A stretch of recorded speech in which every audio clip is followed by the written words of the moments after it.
La construcción de un gran imperio requiere de grandes dosis de inteligencia, voluntad política, fuerza bruta y capacidad de adaptación. Desde su fundación, la ciudad de Roma siempre destacó por estas 4 características. Allí, donde grandes rivales como Cartago fracasaron, Roma consiguió imponerse y perdurar durante más de un milenio. Estas 4 características que acabo de mencionar son además imprescindibles no cuando se dispone ya de un gran dominio, sino quizás en los momentos de mayor peligro, en los momentos de crisis. Las reformas que Cayo Mario realizó en el ejército de la República a finales del siglo II a.C. son uno de los mayores ejemplos que nos muestra esa capacidad de Roma para sobreponerse a los momentos difíciles, resurgiendo todavía con más fuerza. Bienvenidos a la historia jamás contada.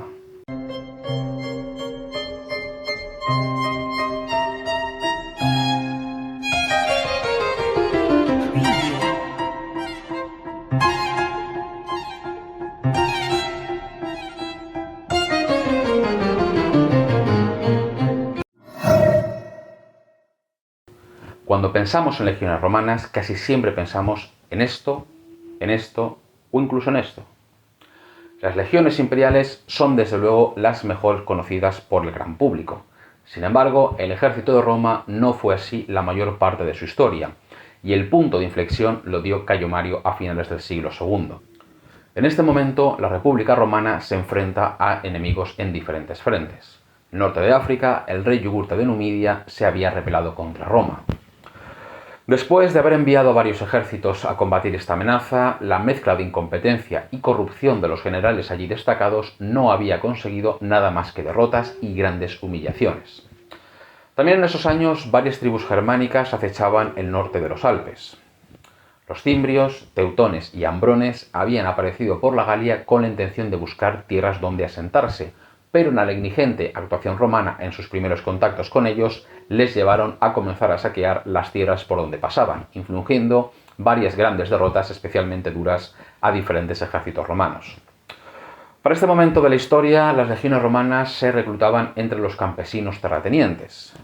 Estos ciudadanos romanos participaban del Estado, por lo que se entendía que tenían la obligación de defenderlo por las armas. A finales del siglo II a.C., el sistema de leva entre la población estaba ya en crisis. Por otro lado, las campañas militares se iban alejando cada vez más de la ciudad de Roma, por lo que ir a luchar en una guerra lejana empobrecía aún más a los pequeños propietarios, al obligarles a permanecer durante largos periodos alejados de sus tierras de cultivo. Entre los años 107 y 105 a.C. se produjo un cambio importante en el sistema de recluta. Este cambio se produjo por pura necesidad, demostrando la capacidad de adaptación de la República Romana. En el año 107, Cayo Mario fue destacado a las legiones del norte de África que estaban luchando contra Yugurta. Debido a las derrotas de los años anteriores, el Senado autorizó únicamente a Mario a reclutar suficientes soldados como para completar las legiones allí destacadas, prohibiendo la formación de nuevas unidades. Ante la falta de hombres válidos para el ejército, Mario decidió reclutar a sus soldados entre los ciudadanos sin tierras, es decir, los proletari o capitecensi. Esto no era nada novedoso en sí. Ya en la guerra contra Aníbal se había reclutado incluso legiones entre los esclavos, ante la falta de hombres aptos para el servicio tras la gran derrota de Canas. Pero el verdadero cambio no se dio en el hecho de reclutar entre los no propietarios, sino porque estos nuevos reclutas formarían un nuevo tipo de legión. Hasta las reformas de Cayo Mario, las legiones romanas no eran más que milicias. El equipamiento y el adiestramiento eran responsabilidad de cada uno de los soldados del ejército, aunque en ocasiones el Estado podía suministrar equipo y entrenamiento adicional. Como sociedad tradicional, los pequeños campesinos romanos tomaban conciencia desde muy jóvenes de las obligaciones de defender por las armas a la República. Desde la infancia, los niños romanos se entrenaban en el arte de la esgrima, entrenados normalmente por sus propios padres o parientes cercanos. Este entrenamiento unido al trabajo duro en el campo les convertía en soldados más que capaces a las órdenes de un general competente. La panoplia del legionario era casi siempre una herencia familiar. El casco, las grebas para las piernas, el gladius y el scutum eran los elementos básicos que portaba todo soldado romano. La armadura dependía de la riqueza de la familia, por lo que unos soldados llevarían cotas de malla, mientras que otros únicamente portarían un neumotórax, una placa de bronce que les protegería la parte más sensible del pecho. Sería a partir de estos últimos años del siglo II a.C. cuando tanto el entrenamiento como el equipamiento de las tropas de combate cambiarían radicalmente. Al comenzar a reclutarse soldados entre las clases bajas, no se podía esperar que pudieran costearse su equipamiento ni que hubieran recibido un mínimo de entrenamiento de combate, y por supuesto que lucharan en las legiones para defender al Estado, ya que, aunque ciudadanos romanos, no podían participar realmente del Estado al no ser propietarios. Mario afrontó la formación de nuevas legiones consciente de que los nuevos reclutas se convertirían en soldados profesionales, por lo que las legiones debían ser precisamente eso, el nuevo ejército de la República, una institución más del Estado. Para ello, decidió que era el propio Estado quien debía proporcionar el equipamiento a las legiones. Este equipamiento no sería gratis, sino que el soldado lo pagaría poco a poco con parte de su soldado. Con esta medida se lograban dos cosas. Por un lado, la uniformidad. Todos los soldados vestirían por tanto prácticamente de la misma manera y portarían las mismas armas y armaduras. Por otro lado, se lograría que el equipo se mantuviera en buen estado, ya que al tener que ir pagándolo poco a poco, los soldados se ocuparían de él para no tener que costear equipo nuevo. Desde este momento, todos los soldados vestirían igual. Todos llevarían cascos similares, una cota de malla, grebas, un gran escudo oval, un gladius y además dispondrían de al menos 2 pilas. De esta manera se eliminaban las diferenciaciones entre las diferentes filas de soldados formadas según la edad y la riqueza de los ciudadanos. Desde este momento todos los soldados de infantería serían iguales. Hasta este momento de la historia de Roma, las legiones habían siempre formado y combatido en 4 filas. La primera, de infantería ligera, estaba formada por los vélites. Estos soldados estaban destinados a realizar los primeros contactos con el enemigo, con la intención de desorganizar sus filas lo máximo posible, lanzando jabalinas y realizando pequeñas escaramuzas, pero sin llegar al combate cuerpo a cuerpo. Las siguientes 3 líneas las formaban la infantería pesada, dividida entre astatis, princeps y triari. Los 2 primeros tipos de tropa estaban destinados al combate cuerpo a cuerpo, mientras que el tercero se utilizaba solo en caso extremo de necesidad para cubrir la retirada del ejército. Cada línea estaba dividida en 10 manípulos, que era la combinación de 2 centurias formadas por 60 hombres cada una, por lo que habría 10 pequeñas unidades de 120 hombres luchando en una línea de 1200. Este tipo de organización, aunque efectivo en el pasado, era demasiado estático, ya que al final las legiones se dividían a grandes rasgos en 3 grandes líneas, 3 grandes unidades difíciles de maniobrar. Las nuevas legiones seguirían utilizando esta división, pero de manera mucho más efectiva.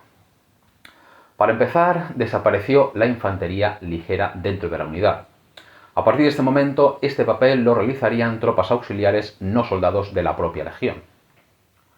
Los soldados se agruparían desde ahora en 10 cohortes. Cada cohorte constaría con 3 manípulos, cada uno de 160 hombres, formados por 2 centurias de 80 hombres. Los manípulos seguirían conservando la denominación de astati, princeps y tiari anterior, pero solo de manera nominal. Lo que se lograba con esto era formar una legión formada por 10 mini-legiones anteriores. De la misma manera que anteriormente una legión luchaba en 3 líneas, así lo haría una cohorte, con la ventaja de que estas unidades de alrededor de 480 hombres eran mucho más flexibles y permitían a los generales romanos adaptar a su ejército a las necesidades particulares de cada combate. Además de todo esto, se produjo un cambio importante en la logística del ejército que lo convirtió en mucho más independiente. Hasta entonces, las legiones recibían la mayoría del abastecimiento desde el propio territorio romano. Completando esto, los soldados podían acompañarse de esclavos propios, que les servían durante las campañas. A partir de las reformas marianas, cada legionario debería cargar con gran parte del equipo. Y no solo esto, sino que debería ser casi independiente allí donde estuviera. El suministro debía adquirirse en los territorios cercanos. Los soldados deberían cocinarse ellos mismos la comida y la presencia de esclavos personales en el campamento estaría completamente prohibida. Con este nuevo sistema logístico se perdía un gran elemento de dependencia directa con el Estado, lo cual a la larga proporcionaba un menor apego personal por la República. Debemos entender que el cambio en el sistema de reclutamiento de los soldados romanos, de leva ciudadana obligatoria a reclutamiento voluntario sin requisitos, fue un elemento clave en la historia de Roma. Este gran cambio salvó y condenó a la República al mismo tiempo. Por un lado, la salvó porque permitió acceder a una reserva de mano de obra para las Fuerzas Armadas casi ilimitada, ya que la población de Italia, en especial en aquel momento, era muy abundante en comparación con la de territorios aledaños. Pero por otro lado, condenó al sistema republicano a la desaparición, ya que cambiaba la lealtad de los soldados. Desde ese momento, el legionario no luchaba por su tierra y en última medida por el Estado, sino que luchaba por la paga y el posible botín. Además, la lealtad ya no se ejercía hacia el Estado que se estaba protegiendo, sino que la lealtad se le debía a quienes había reclutado. Porque aquí estaba el gran cambio. Hasta ese momento, solo el Estado, mediante levas, era realmente capaz de levantar legiones en armas.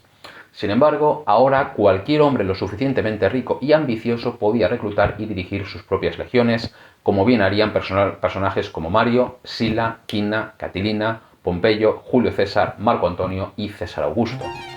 Las reformas que salvaron la República Romana también la condenaron a su final desaparición.